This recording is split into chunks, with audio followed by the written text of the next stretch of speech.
FUSSA, Japan. President Donald Trump touched down in Japan on Sunday, kicking off a grueling and consequential trip to Asia during which he'll exhort allies and rivals to step up efforts to counter the dangers posed by North Korea's nuclear threat.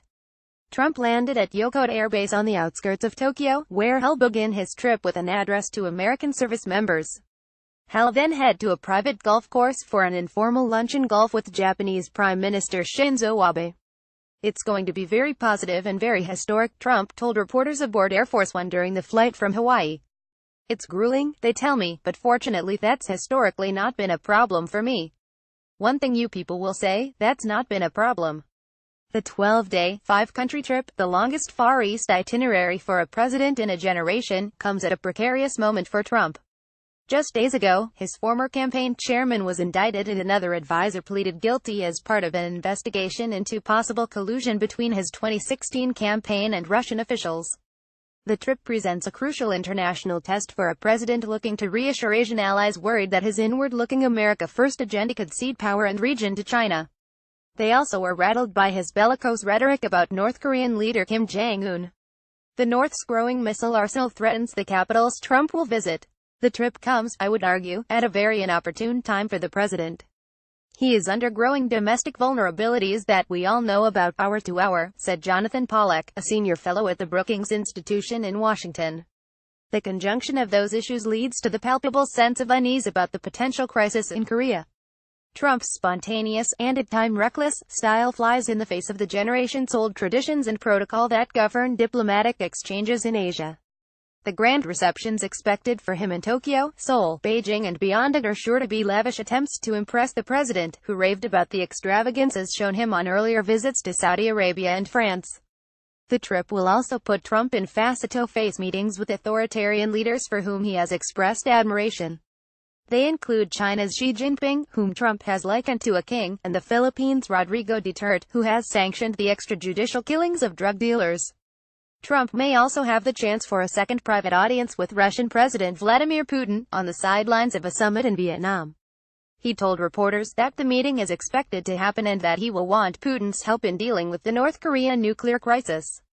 Trump and Putin could cross paths twice during the president's lengthy Asia trip at a summit in Vietnam and later in the Philippines. It was unclear where they would meet. Trump and Putin previously met along the sidelines of a summit in Europe this summer. The White House is signaling that Trump will push American economic interests in the region, but the North Korean threat is expected to dominate the trip. One of Trump's two major speeches will come before the National Assembly in Seoul. Fiery threats against the North could resonate differently than they do from the distance of Washington.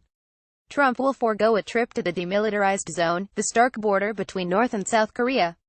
All U.S. presidents except one since Ronald Reagan have visited the DMZ in a sign of solidarity with Seoul.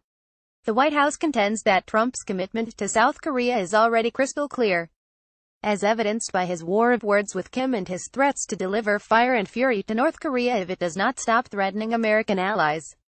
The escalation of rhetoric, a departure from the conduct of past presidents, has undermined confidence in the U.S. as a stabilizing presence in Asia.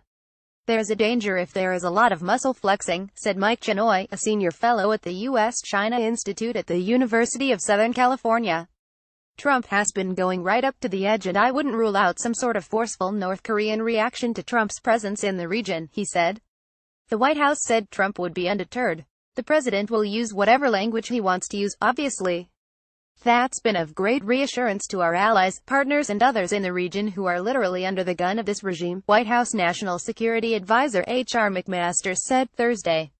"I don't think the president really modulates his language. Have you noticed at each stop Trump will urge his hosts to squeeze North Korea by stopping trading with the North and sending home North Korean citizens working abroad.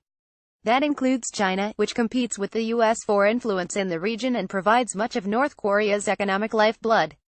The White House is banking on the close relationships Trump has established with some Asian leaders to help make his demands more palatable. Officials acknowledge that Trump does not yet have a feel for Moon Jae-in, South Korea's newly elected liberal president. But Trump has demonstrated cordial relations with Xi and has struck up a friendship with Abe. While Xi and Abe have recently tightened their control on power, Trump arrives weakened by low poll numbers, a stalled domestic agenda in the swirling Russia probe. Many in the Asian capitals will view Trump warily. His early withdrawal from the Trans-Pacific Partnership demolished the Obama administration's effort to boost trade with some of the world's fastest-growing economies and sustain America's post-World War II strategic commitment to Asia.